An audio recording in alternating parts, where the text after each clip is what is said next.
Yo, what's up ljudi, dobrodošli na moj novi klip. U posljednje vrijeme na live streamovima ste mi tražili da snimim klip o tome kako da imate veći FPS u Counteru, zato što sam imao nekih problema i na kraju sam uspio da rešim taj problem i sada mi je FPS drastično povećan, inače onakav kakav i treba da bude. Tako da ljudi, ostanite do kraja ovog klipa, ostavite like, komentar, zapratite me ljudi na Instagramu, idemo ljudi do 5000 followera. I naravno, idite korak po korak, jer će ovo biti jedan, da kažem, kratak klip, ali će mnogo i pomoći, tako da ljudi, uživajte.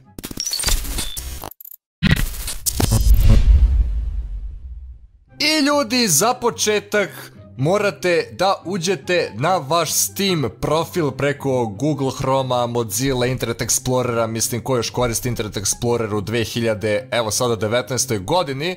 Ali kao što možete vidjeti kod mene, ja se upravo nalazim na svom Steam profilu gdje imam sve ove moje informacije, gdje mi ostavite komentare da vas sajnujem, a ja ne mogu da ostavim 20.000 sajnova, već mogu samo 10 u 24 sata, zato što mi onda kasnije Steam zabrani da ostavljam bilo kome komentare zato što to postaje spam, ali to nije tema ovog našeg klipa. Ono što je bitno je da ću vam pokazati kako da povećate vaš FPS.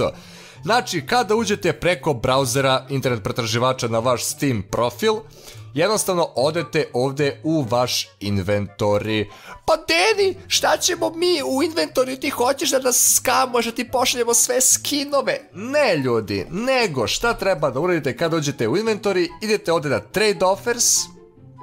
Kada ste na trade offersu, idete trade offerima, imate ovdje sa strane who can send me trade offers, ili ti ko može da mi šalje zahteve za trgovinu ili ti tradovanje, tako da pritisnete na to i ovdje skroz dole možete da nađete vaš trade URL. Šta je ovdje sada jako bitno? Bitno je da nakon ovog linka, negdje u sredini pisat će partner, jednako, pa neki kod, zatim nakon toga ide ovo token i neke gluposti. Ono što vas treba da zanima jeste ovo, partner i ovih 9 brojeva. Kod mene konkretno 135946000. Sad dalje ovo 10 ili 9 nije ni toliko bitno. Uglavnom, vama je cilj da zapamtite ovih 9 ili 10 brojeva, zato što je ovo vaš ID preko kojeg ćete na kraju naći u nastavku klipa ono što treba da uradite. Nakon što ste zapamtili taj vaš ID, ulazite ljudi u My PC ili ti My Computer. Kada ste se našli u My Computeru, morate da nađete folder gdje je vaš Steam instaliran. Znači ne Counter, zato što Counter možete instalirati i na D partici ukoliko vam je, ne znam, Steam instaliran na C partici. Kod mene konkretno se Steam nalazi na local disk C i u program Files. Kao što vidite, ovdje se nalazi Steam folder, uđete u njega i posljednji folder u ovom nizu foldera pod imenom User Data, uđete jednostavno u njega i ovdje ćete vidjeti dosta foldera, možda ćete imati više od mene, možda ćete imati manje foldera od mene. Uglavnom vas treba da zanima onaj folder koji ima isti broj kao što ste imali malo pre na vašem Steam, odnosno trade URL, ono vašem kao Steam ID-u.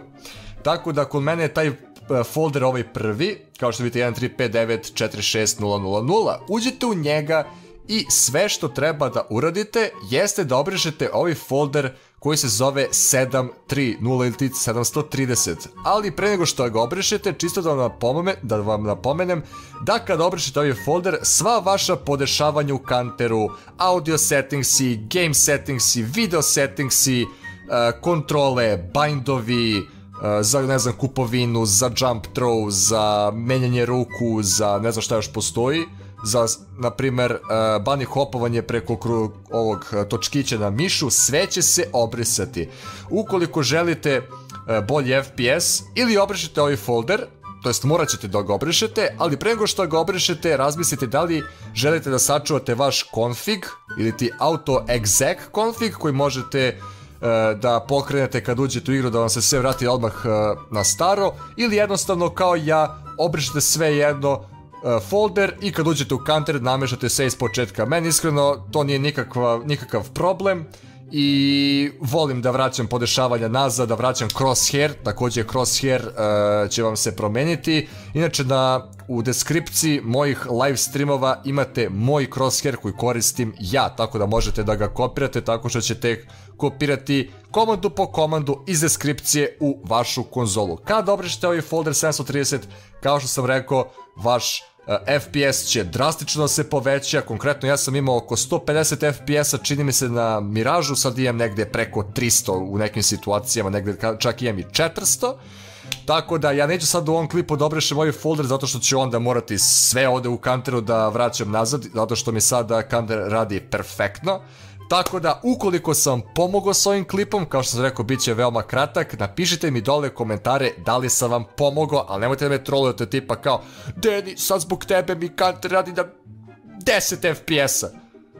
Što je nemoguće, što je apsolutno nemoguće. Tako da još jedan put, ukoliko ste uživali, ostavite like, komentar i naravno pretplatite se na kanal da dođemo uskoro do 30 i koliko imam sada, 36.000 sad, znači do 37.000 subscribera, a mi se ljudi vidimo sljedeći put. Do sljedećeg puta, budite im pozdravljeni i ćao!